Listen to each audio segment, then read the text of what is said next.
Introducing the Past Present Feature Film Festival, a new showcase celebrating cinematic storytelling across time. From bold proof-of-concept shorts to standout new films lighting up the circuit to overlooked features that deserve another look. Sponsored by the Past Present Feature podcast and Leica Camera, all films screen in Hollywood using Leica's CineWay projector. Submit now at filmfreeway.com/past-present-feature. The past, the present, the future of film, all under one spotlight.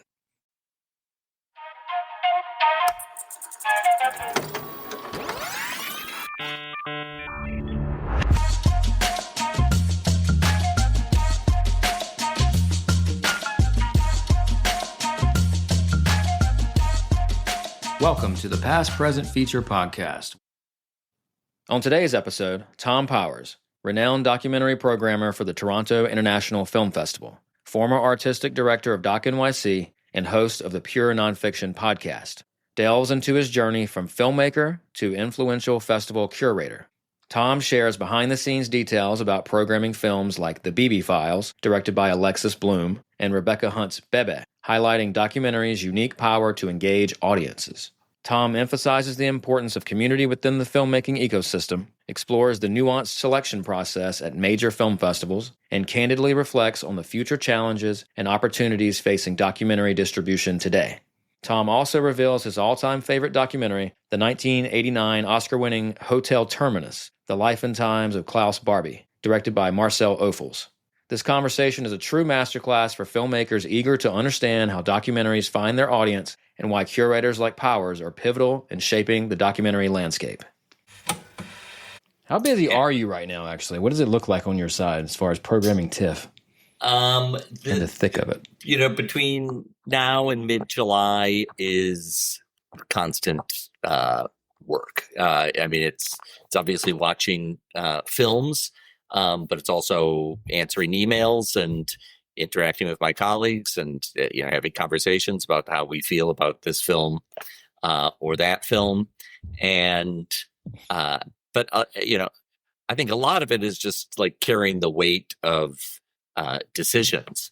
So the first thing that I do when I wake up is I think about the emails I have to write, or maybe think about a film that I watched yesterday and, what I'm thinking about it or going back and forth in my head about it. And I'm having those conversations in my head all day long. And the last thing I think about before I go to bed is a version of those questions. You are a documentary programmer for the Toronto International Film Festival and the artistic director of America's largest doc festival, DocNYC. You host the podcast Pure Nonfiction, big fan, by the way, for the TIFF podcast network, and documentary of the week for New York's public radio station, WNYC. Also, you were and still are a documentary filmmaker, right? I did spend 10 years as a documentary filmmaker. I have not practiced that in, at least 20 years. Okay. And the other asterisk I would say to the biography you read is, at DocNYC, I was its artistic director for the first 12 years of the festival. And I stepped down from that 3 years ago. Now I just run the event called Visionaries Tribute for DocNYC, but it's in the very able hands of Jay LaPlante as the artistic director. Got you. Thank you. I saw that you made a movie called Private Dicks Men Exposed. That's right. I mean, the background to that is the very first documentary that I produced was for a woman director named Mima Spadola, and it's called Breasts. It's interviews with women about their breasts. It was an all-women crew. I was behind the scenes as a producer on it, and we produced that independently. We started in 1995 and finished it in 1996. And in 1996, there was really only one place that we could have imagined it being on, and that was HBO Cinemax. And we sent it to them. We hadn't produced it with that intention. We produced it because we never produced anything before, and we wanted to make a film. We thought maybe this would play at some film festivals, and we could at least say we had made a film when we went and tried to make our next film. Gotcha. but Sheila Evans at HBO responded strongly to it, and Breasts was aired on Cinemax in 1997 and did very well for them. I think there was something in the zeitgeist at the time because that was the same year that the Vagina Monologues came out, the small downtown theater production before it became a global phenomenon. And Sheila Evans, after the success of Breasts, asked Mima and I to do one on men and their bodies, and that was Private Dicks, Men Exposed. In a way, I could say there's 3 stages to my career. I spent about 7 years in publishing, 10 years as a documentary filmmaker, and the last 20 years as a festival programmer. It's just comforting to know that it's our films are in good hands when we submit, because you're not just a programmer, right? You do have this, I would think, stronger perspective because you've made docs. Why your love for documentaries? It's a very good question, and one that I probably haven't spent enough time trying to answer directly. And I think, like any thing in our life, I could probably tell 3 different versions of an answer to that story, and they'd all be true in some way, and they would all leave something out in some way. I think my interest in film and also books was kindled as a teenager. I grew up in suburban Detroit, and I think the suburbs were a place where it didn't feel like anything was happening and felt like the rest of the world was where things actually happened. And for me to experience those things, until I could, start to have my independence and travel myself, the way to experience those things were books and films. That makes sense. And in that process, documentaries really stood out to me. I mean, I had a great love for fiction films and documentaries, but at some point, like a racehorse, shooting way ahead, documentaries really far outpaced what fiction films give to me. That happened to me about 5 years ago. Same kind of thing. Not the Detroit upbringing, but the North Carolina upbringing. But like similar kind of like being in the middle of nowhere and being bored to tears and living life through movies. And I was in love with fiction forever. And then about 5 or 6 years ago, after trying to make micro-budget film after micro-budget film and not getting much anywhere, I did a documentary in my hometown about basketball, and I fell in love with documentaries, like not just making them, but also watching them and devouring them. And like, oh my God, where have I been this whole time? It's so authentic and real. And that's really the ingredients that I'm trying to hang around. And it's just, they're so built in. I don't miss having to, honestly, direct actors into something believable. That's already there. It's like, the main ingredient in my opinion, or one of them. Anyways, okay. So, the pivot point of when did you start kind of programming and curating? So I'd spent 10 years making films and was in my late 30s and going through a reevaluation of what it was I'd been doing for the last 10 years, and I had to recognize that the thing I loved most about making documentary films was showing them to an audience. The build up until that.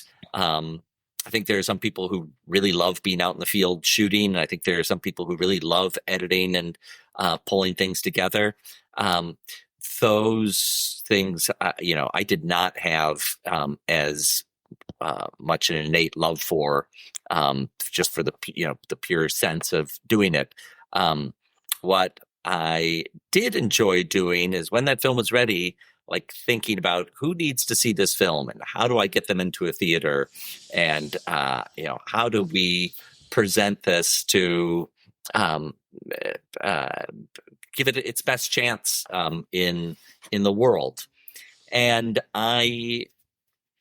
in New York City, around 2005, I knew a lot of other filmmakers who were in a similar boat to me, and that they had invested a lot of time making films and had a shortage of places to put them and a shortage of ways to reach an audience. So the first thing I did in the step to doing film festivals is in 2005, the IFC Center in New York City had just opened, and I proposed to the manager, John Vanko, that we do a Tuesday night series, which we called Stranger Than Fiction, because I knew all these documentary filmmakers who would love to show their film in a theater for a night. And in fact, a lot of those filmmakers, they might come back from a festival like Sundance or Toronto or South by Southwest or any big festival.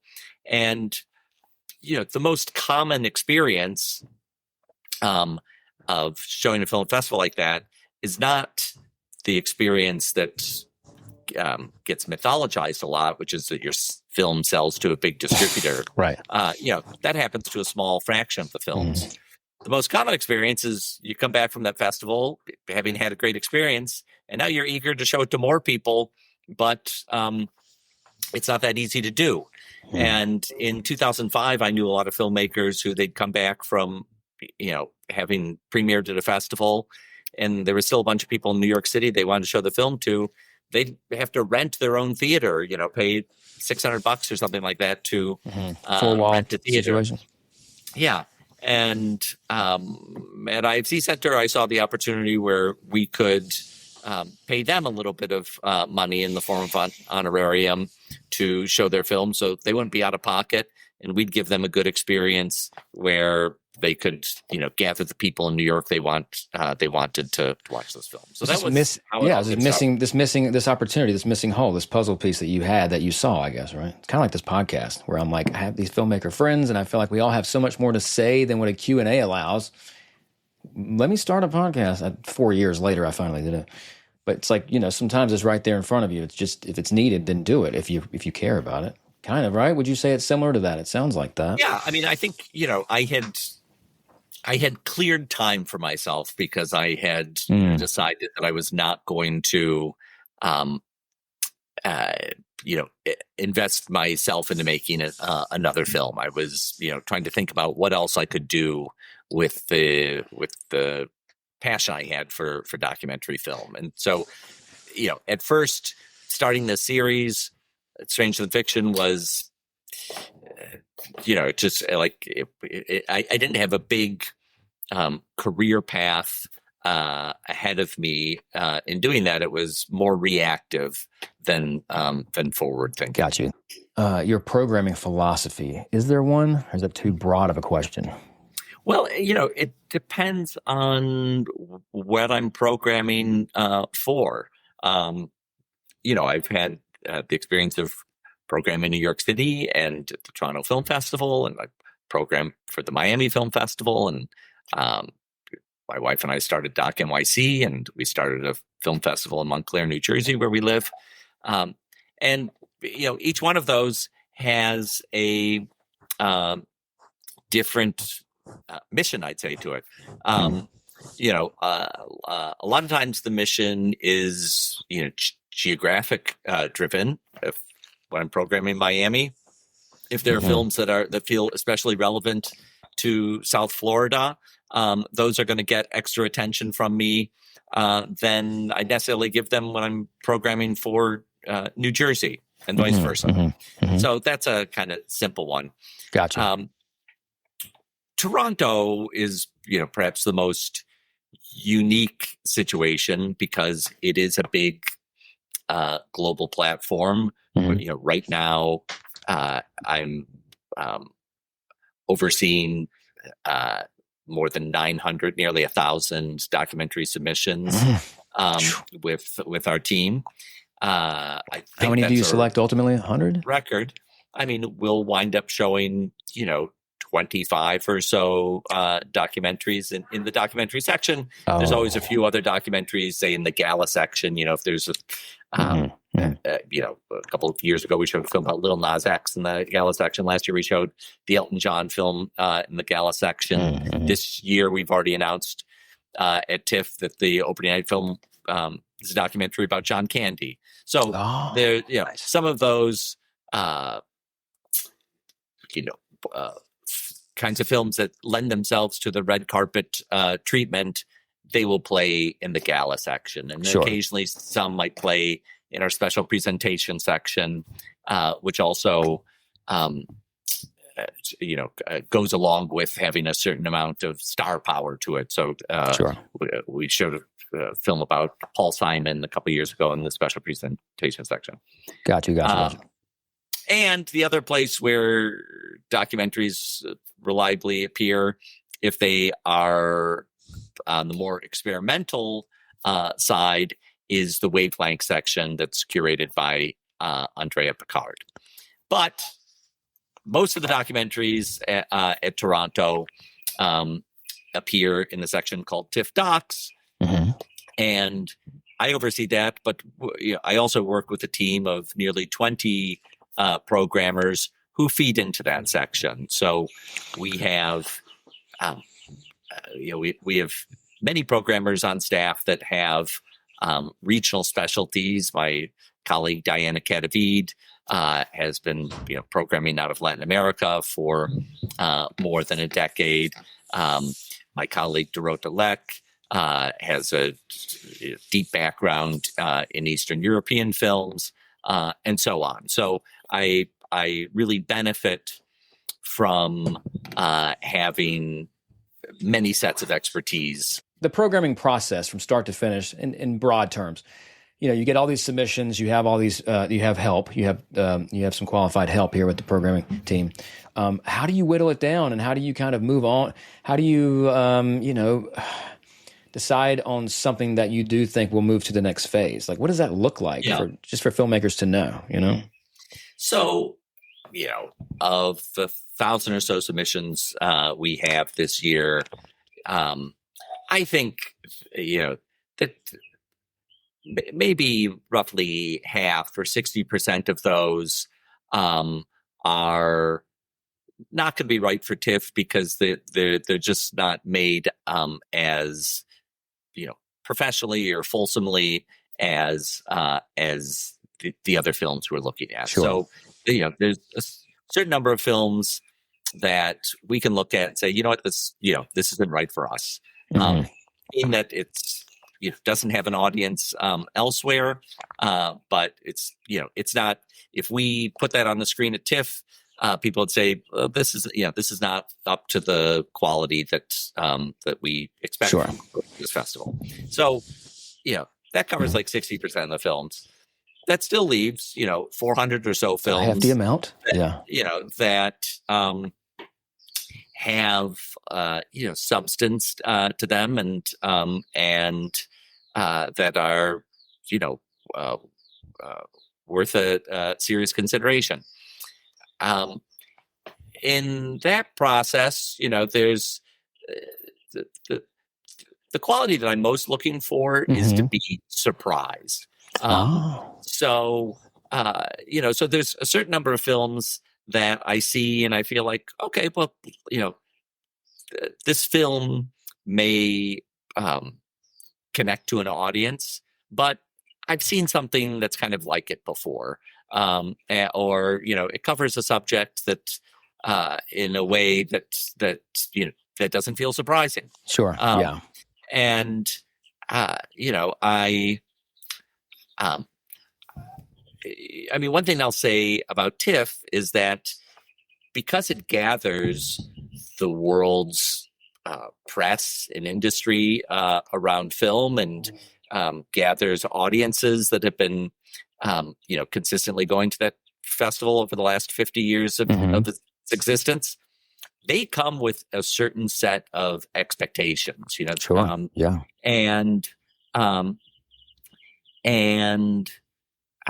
if a film isn't meeting those expectations, they're likely to be more harsh on it than they would if they saw it in a different setting. That's so interesting. you But know, yeah. you know, like I've seen films at smaller festivals, you know, get a really good review in a trade journal, and I can feel pretty confident that if we showed that same film at Toronto, it would have been at risk of being reviewed more harshly, just because the expectations are in a different place. Well, it's even like I'm going to go see 28 Years Later tonight, and I've heard mixed reviews, so I'm trying to manage my expectations because I want to like it, but also I'm like, let me just drop them down because it's a real thing, the expectation of a film before you go watch it versus just like walking into a film with knowing nothing, right? It's always a different outcome. It makes sense. It makes sense. You got a lot of pressure on you. Good Lord. Yeah. This podcast is brought to you by Valerian Projectors, featuring the Valerian Vision Master Pro 2, a filmmaker and film lover's dream. This outstanding 4K HDR tri-laser projector boasts 3,000 ISO lumens, Rec 2020 color, and an impressive 15,000 to 1 contrast ratio. That gives you those deep, rich blacks in every frame. That's what I as a filmmaker care about the most. With IMAX and Dolby Vision compatibility, Google OS, Active 3D, Filmmaker mode, the list of impressive specs is endless. It delivers an exceptional cinematic experience when viewing the films of our podcast guests. Head over to Valerian.com to get yours today. That's VALERION.com. But I think, you know, sometimes, you know, expectations are, look, you know, we're lucky in a setting like TIFF that people do have expectations, and you can kind of, you know, play with those expectations. So, you know, last year, one of the films that I spent a lot of time considering its presentation was the Bibi Files by Alexis Bloom. And that was a film that we announced just a few days before the festival. We were going to be showing it as a work in progress because they had a little bit more work to do on it. It wound up being finished, you know, a couple months later, and wasn't substantially different than the version we showed. But you know, I knew it was going to be a film that would gain a lot of headlines. And so I, you know, worked carefully with the film team, including producer Alex Gibney, to figure out, you know, what's the best way for us to announce this film? What's, you know, what are we going to say about it? What are we going to let people discover for themselves about it? So not every film is quite as highly charged as that one. The Bibi Files is a 2024 American documentary directed by Alexis Bloom. The film features leaked interrogation footage from the trial of Benjamin Netanyahu. It was screened as a work-in-progress film at 2024 TIFF and had its official world premiere at DocNYC. What's something that that was kind of more under the radar? I think the film I would point to in that category is the film Beba, which was a debut documentary by Rebecca Huntt. I didn't know anything about the film when it was sent to me. And I was watching it like at the end of a day when I probably watched, you know, some or all of 10 other films. And I really, you know, I put that film in like at 9:30 at night. So, you know, I'd have one fewer film to watch the next day. And, you know, there's sometimes when you're programming where you just like, it's a, you know, it's a numbers game. Like you know, you've got to get through so many films each week. That's the reality of it, right? Yeah. You gotta, you know, take that extra shot of caffeine and open your eyes and give it your attention. But I had no expectations for this film. And when I was like 5 minutes into it, I thought, wow, this is, you know, more interesting than anything else I've seen today.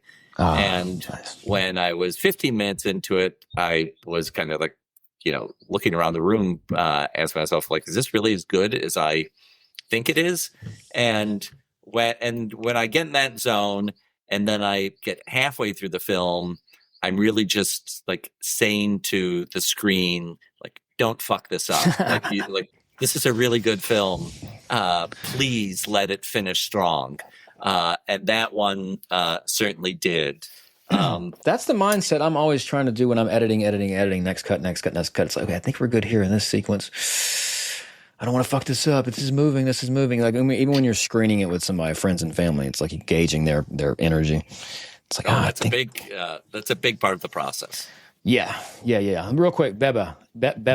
It's a documentary self-portrait by a young filmmaker whose sense of identity is bound up with her family and their place in the times, the political currents, and societal events that have shaped their lives and senses of self. It's by Rebecca Huntt. Oh, for that film, I mean, you were asking,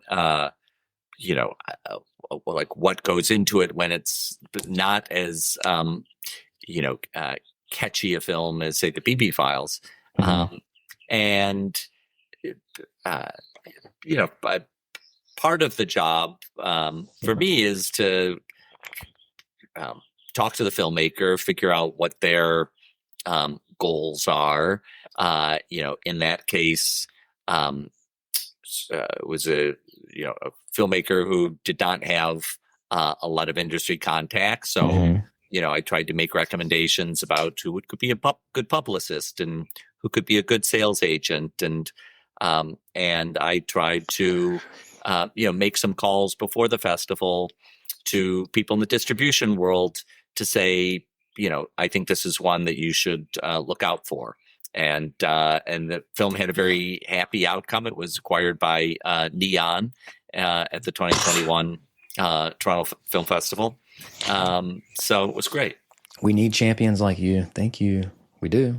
It's a big deal. Well, there's a lot of people who kind of, work behind the scenes as publicists or agents or, Sure. executive producers or, a lot of friends of documentary. And, I mean, I do think that, building a network is important in this world. And one of the things that was an early lesson to me when I made films, I remember going to the mixers that would be thrown by what was then called IFP, the Independent Film Project. These days it's called Gotham. And, every September it would be a showcase for filmmakers with works in progress. And back in the 1990s, I went to several of those with films that I was trying to get funded. Mm-hmm. And inevitably there'd be some happy hour of a bunch of filmmakers in a room, making small talk, but all kind of like looking over each other's shoulders to see if there was, a funder in the room. Oh, okay. Mm-hmm. Now, the funders had a good sense to stay away from those rooms. So really, it was just a bunch of filmmakers who were feeling some frustration. Yeah, sure. But oftentimes I would walk out of those happy hours and feel like, what good was that? I just met a bunch of other filmmakers who are in the same boat as me. But over the years, I realized that those filmmakers that I had met at those events were way more enduring as relationships and important as relationships because I was in the same boat with them. And we could share information. We, sometimes community is so huge. Equipment. Yes. That Malcolm Gladwell book, the Outliers. Did you ever read that? I have not. Well, just the prologue was the oldest living lifespan per capita in the United States is in this Pennsylvania community made up of Sicilian immigrants. And the long story short is that they do everything together. They're community, and like community equals happiness and health, right? So that it just translates. I was at the Berlin Film Festival the week before COVID, and we did this. We got invited to this luncheon on the Sunday. It was literally church hours. It was like church, And man, that's what spurred this podcast for me, where it's like, oh my God, this is like 100 filmmakers who are just insanely obsessed with this. It's just like I am. And I haven't had this before. So I was like, how do I recreate that? It took me 4 years to figure it out. But community is freaking huge. It's necessary, you know? And as a filmmaker, you spend so much time just in a vacuum, you know, sitting by yourself, filming by yourself, editing or whatever. And it's nice and, you know, wonderful when you're able to share that and of course to screen your films at a bigger festival and be championed by these certain people such as yourself. Okay, so let me ask you this: is there any certain values with like the film's narrative structure versus its like thematic aspects? Is there any kind of thing that stands out more than others as far as what you're looking for, or is it really just it can be anything? It can be more commercial than art. It can be art commercial, as long as it surprises you. As long as it speaks to you, that's really the baseline. Well, I think in putting together a festival program, you're also looking for a sense of balance in how these films come together as a group. So, you know, this year, for instance, you know, we're seeing a lot of films about the war in Ukraine. Mm-hmm. As we have for the past couple of years. Mm-hmm. And, you know, many worthy films, you know, coming from different angles. You know, I could show 3 or 4 of them, but, you know, given that I have a small spectrum of films to show, you know, I also need to make space for other stories from other parts of the world. Mm-hmm. There's, you know, every year you could fill those 25 slots with, you know, super serious human rights films. And every year you could fill those 25 slots with celebrity films that mm-hmm. are going to be extremely welcomed by fans of those celebrities. And, you know, neither one of those would be the right thing to do, but in the God bless you. Yeah, in the scope of 25 films, you know, you hope that you're kind of covering a lot of different things on the spectrum. So one of my sales agents said, just like the buyers are looking for trending topics and celebrity, like branded content, essentially. Which I don't know if that's correct information, but I'm like, well, what about everything else? You know, like what about the unsung? The underdogs, man. Like I make underdog outsider stories. Like what about those guys? Because that's got so much power and that's not usually trending, or maybe it can be trending, but it's definitely not celebrity branded based. And so it's nice to hear you guys also take a chance on, right? Something that's just maybe off the path a little bit. There's sometimes that I will see a film and think, you know, I mean, I have to like it. Mm-hmm. But you know, if I like it and I think, oh, you know, I think that this could go into wider distribution, mm-hmm. like, you know, that's a great use of Toronto's platform because, you know, we have the buyers in the audience who are looking for those films. And so if I can match a film to a community of buyers and help get it out in the world, that's great. There are other times I see a film that I think, you know, this is so commercial. It's such a commercial vehicle. Mm-hmm. It actually doesn't need TIFF to get out in the world. It's like it'll find, you know, there's some films that I think can be a commercial vehicle, but it needs the festival to show distributors how an audience responds to this film. So that makes sense.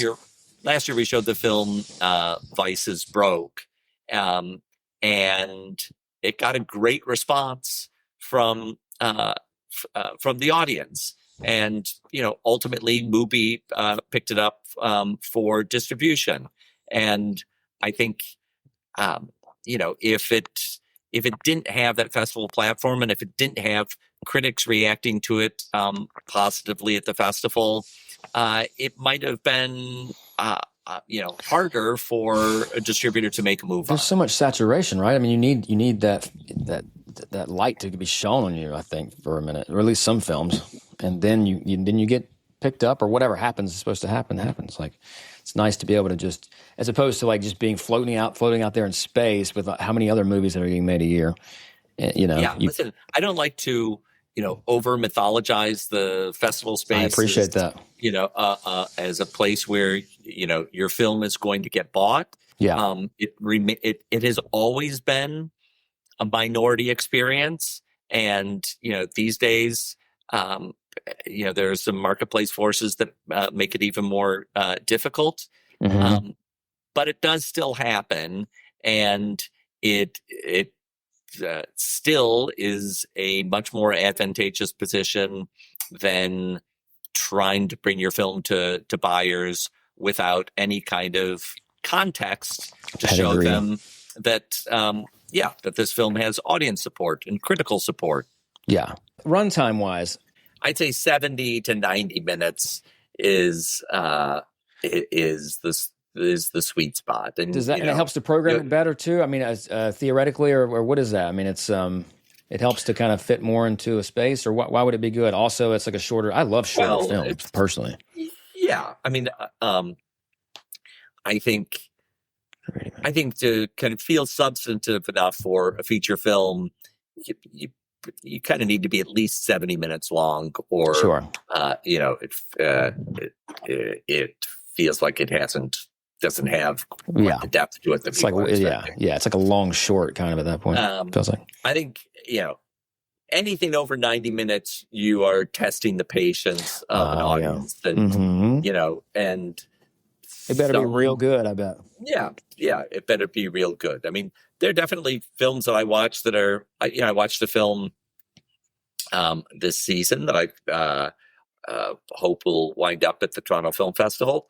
That the cut I saw was nearly 2 hours long, and my reaction was, I could watch another hour of this. I find it so compelling. Built for speed. I like it. I just want it to be as enjoyable as possible, or as emotionally engaging as possible. It's almost like screw the runtime as a priority, at least, But anyways, thank you for indulging me. I'm just like every other filmmaker too. It's like it's always this kind of what's happening over there, mentality, where it's like, do they like it, or who's seeing it, or hopefully got the right hands and all this. Which is what's so great about you doing this interview, because this conversation, because it just helps to get insights, and it's very comforting to know just the realities of it, and to not, because people like to assume things. People get mad. I had my little phase 10 years ago where I was I got rejected again. I'm mad. It's like, okay, then what? I don't have to be mad. Probably not personal at all. Let me just keep making movies. And then you start getting into festivals. There's certain aspects of this life of being a filmmaker that are, out of your control. Like if you're going to get a grant, or if you're going to get into a festival. And it actually doesn't,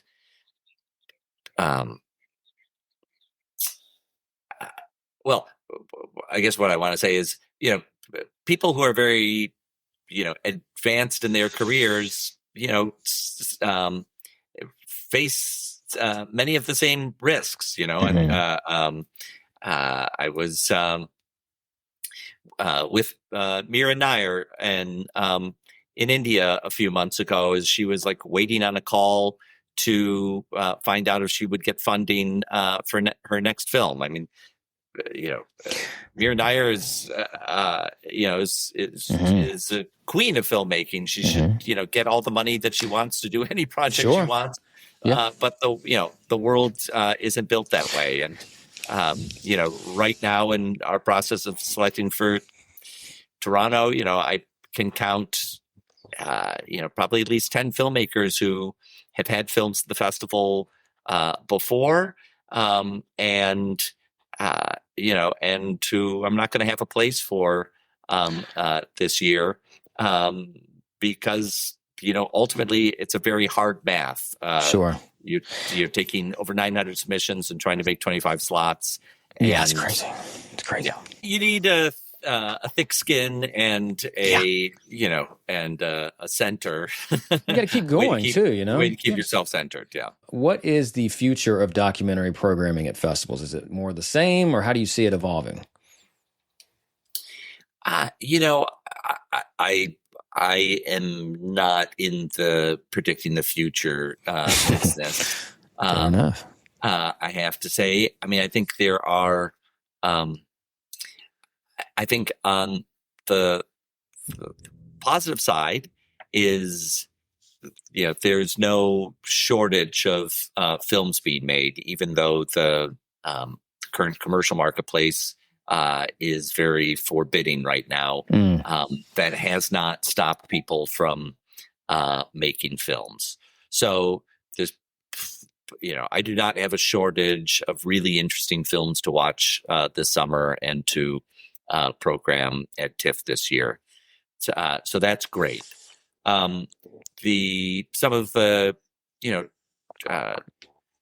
troubling headwinds that we face, you know, I think, you know, theatrical exhibition in general, you know, has been struggling since the pandemic. And, you know, in my experience, the DocNYC festival, you know, for instance, in New York City, the multiplex theater that we used for many years closed down to be turned into which one was that? Condominiums. That was the Cineplex on West 23rd Street. I think that's where I watched Inglourious Bastards. Anyways, you know, so you know, we're in a shaky moment right now for movie theaters, and you know, and when I'm talking to friends who, you know, express their love for movie theaters, you know, the first question I ask is, well, like, how many times have you gone this year? That's a real, because you know, you either use it or lose it, and you know, that is the situation we're in. You know, there was a situation, you know, 20 years ago or so with independent bookstores and, you know, and the rise of online book selling. Well, you know, if you don't like that, you know, how often are you going to your local bookstore and buying your books there? The market decides in a way, right? Instead of ordering them. I mean, these things cannot survive just on good wishes. Sure. What about the digital space? Like, what do you see of Documentarian with their film? Where could they possibly go?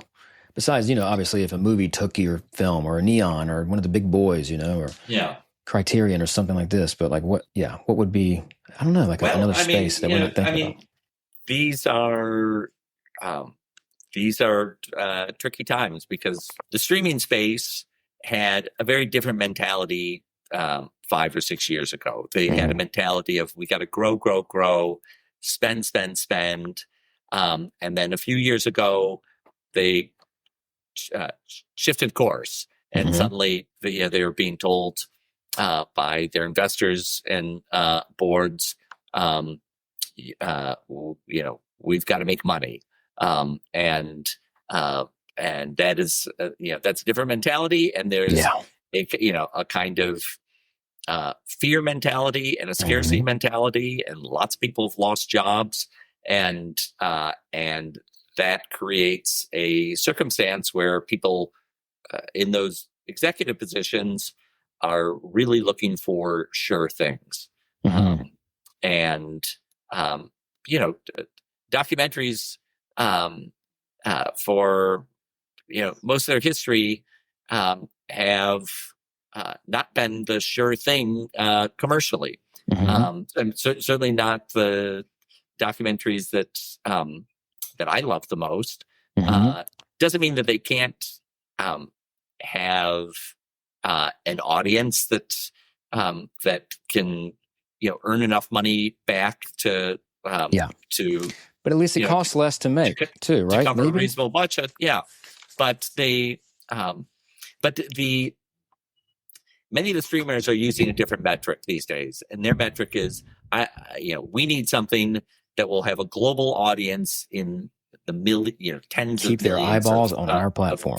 Keep them on. You know, when I mean, to go back to the film that I produced for HBO that you asked me about at the start of this podcast, Private Dick's Men Exposed, in 1999. that film had an audience, as I recall, of about 1 million viewers. And HBO was absolutely ecstatic that their documentary had an audience of 1 million viewers. Mm-hmm. And many streamers today, if you had an audience of 1 million viewers, you'd be considered a failure. Yeah. So that's so, we need to somehow, get back to a world where 1 million viewers is considered the success that it is. And, even 500,000 viewers. I mean, sure. The contrast I always use is that for a nonfiction book on the New York Times bestseller list, you can get on the New York Times bestseller list selling 15,000 copies. And you're considered success.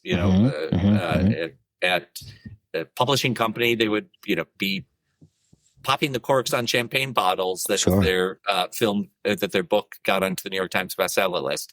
But you can do that by only selling 15,000 copies, and we consider that a meaningful impact in the culture. And I believe it's a meaningful impact in the culture. Versus what's the other end of it? Capitalism, straight up. Just like how much money. In the film world, we do not consider audience of 15,000 to be of value. Mm-hmm. So I think anyone who makes films understands the value of being in a screening room, even with 50 people, and what happens when people, even 50 people, respond to a film. Like, they take that with them. There are things that are probably invisible to us that happen. Sometimes there are things that are very visible. Sometimes those people go out and vote in a certain way, or and it's like, how many people's minds do you need to change before it's deemed a success, right? One is the answer, in my opinion. It's like, not that I want just one person in my screening, but still, it's like, even 50 people that never saw it that could get touched. I mean, that's something. That means something, And I was gonna. So in my career, I've seen a lot of meaningful interactions between audiences and films, but they're somehow undervalued when they're underreported. And instead, what gets reported, in the film press is, what did a film sell for? Box office. What was its box office? And those things are worthwhile to track because they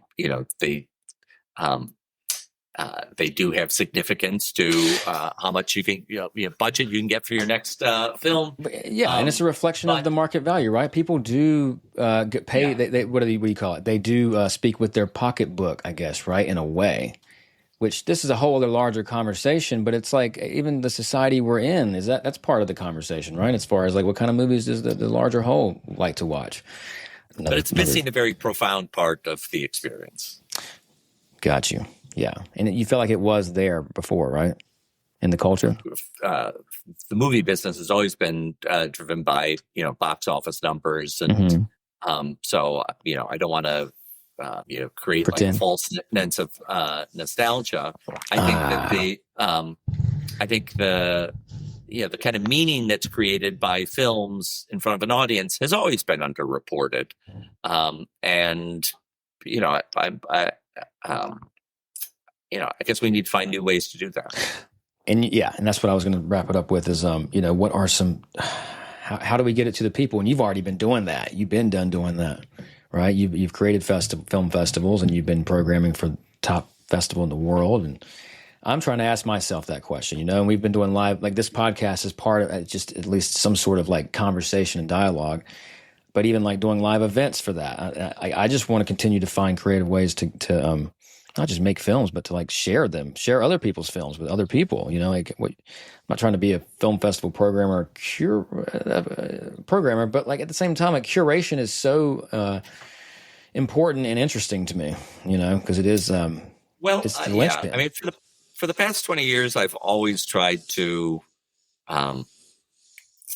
you know, create things where I felt they were needed. I mean, in a sense, Toronto is a highly visible job, but it's a little bit of an anomaly in the things that I do because it existed before I came along, and I was lucky enough to get hired there.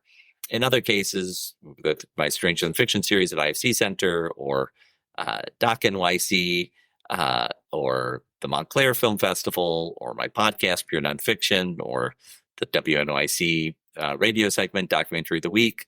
Those were all things that, I felt they were born of a little bit of my own frustration that something else didn't exist. In none of those cases was I doing it all by myself. It was always in partnership with people who felt a similar frustration,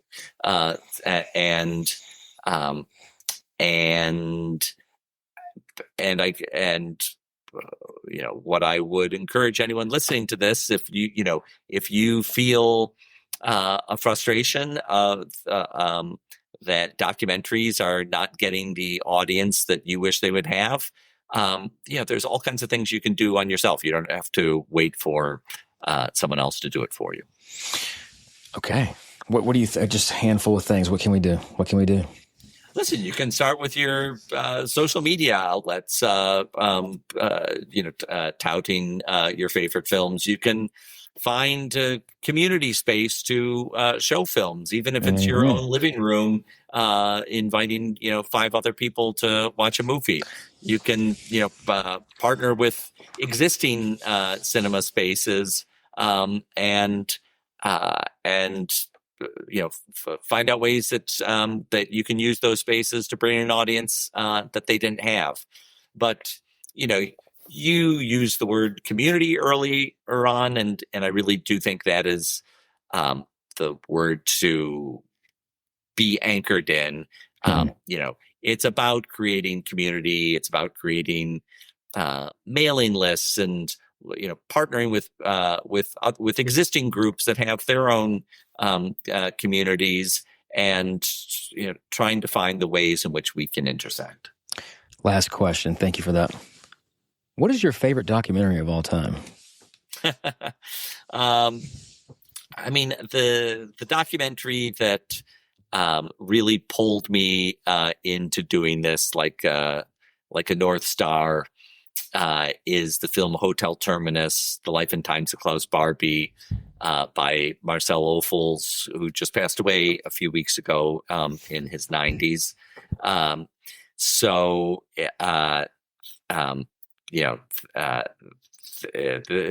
film isn't an easy commitment. It's 4 hours long, although in the days of TV binging, I'm sure many people have sat to watch longer on their couch. But it's an extremely worthwhile journey to take. 1988, Hotel Terminus, documentary / war, 4 hours and 27 minutes long, but that's okay. Klaus Barbie, the infamous butcher of Lyon, was directly responsible for the deaths of thousands during World War II. But unlike many Nazi war criminals, Barbie was able to escape from Europe to South America after the war with help from American counterintelligence. This award-winning documentary traces his life from childhood through 87. Cool. Thank you. I'm just going to say my favorite documentary is still Collective, that Romanian documentary. Did you ever see that? Oh, yeah. Fantastic. Yeah. God, it's so good. I'm like, whoa, wait a minute. We can do it like this. This podcast is brought to you by Valerian Projectors. Head over to Valerian.com to get yours today. That's VALERION.com. Please like and subscribe to this podcast and follow us on social media at Past, Present, Feature. And let us know in the comments section what movies you're watching. Thank you so much for listening to the Past, Present, Feature podcast, and we'll see you next time. Peace.